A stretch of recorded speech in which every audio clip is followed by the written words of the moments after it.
राधे राधे साथीहरू, आज चाहिँ भेजिटेबल गार्डन्समा के फलेको रहेछ हेरौँ ल। 1-1 मिटरभन्दा लामो बोडीहरू हुँदो रहेछ यहाँ हेर्नुहोस्। त्यो पनि प्योर अर्ग्यानिक ग्रिन भेजिटेबल्स।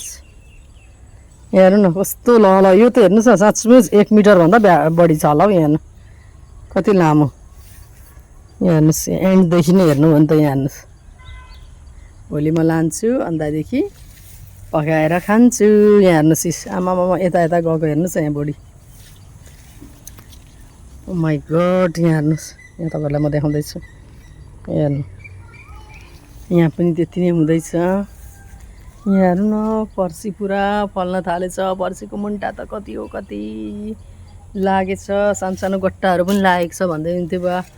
कता कता छ पनि हेर्नुहोस् न, यस्तो राम्रो लागेको नि।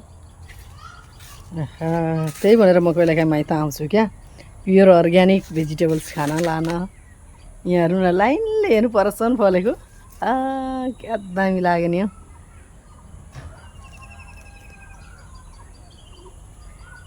हेर्नुहोस् है, आफ्नो बारीको खानेकुरा, सब्जी, आफूले गरेको मेहनतको फल खान पाउँदाखेरि कति आनन्द लाग्छ भनौँ न। हेर्नुहोस् न, मकैहरू पनि हुँदैछ अलिअलि। आमा के दामी लाग्यो यो। यहाँ हेर्नुहोस् न, करेला पनि कस्तो मजाले लागेछ, के मजाले भएछ। यहाँ हेर्नु, इस्कुस पनि अलिअलि फल्दैछ, इस्कुसको मुन्टाहरू। यहाँ हेर्नु न, हरा हरा इस्कुस लागिरहेको रहेछ।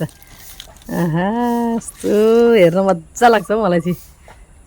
खानु त मनपर्छ फलेको हेर्नु पनि मजा लाग्छ क्या।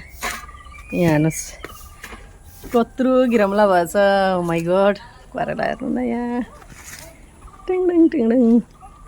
जिङ्गानी हेर्नु न, के राम्रो, कस्तो मजाले फलेछ। टचुड किसीको नजर नलागोस्। हेर्नुहोस् मात्रै है, तर नजर नलाउनुहोस्। जोक्स गरेको नि। आहा, यहाँ हेर्नु, मैले फ्रेस मुन्टा टिपेँ फर्सीको हो। अब लगेर खाने हो। मिटरे बोडी पनि मैले टिपेँ हो। अब लगेर खाने हो पकाएर, अर्ग्यानिक। मैले देखाइदिएँ नि बोडी, हेर्नुहोस् आज मैले टिपेँ पनि।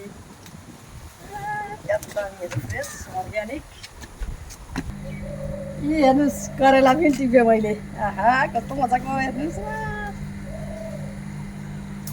भएछ। हेर्नुहोस्, घिरौला झिङ्गानी हो। अन्तदेखि फ्रेस मजा आउने भयो आज चाहिँ माइतको चिज खान पाएर। बोडी र यो त मिटरै भने जस्तै रहेछ त। उस्तै बोडी त अझै लामो, मिटरे बोडी, मिटरे झिङ्गानी।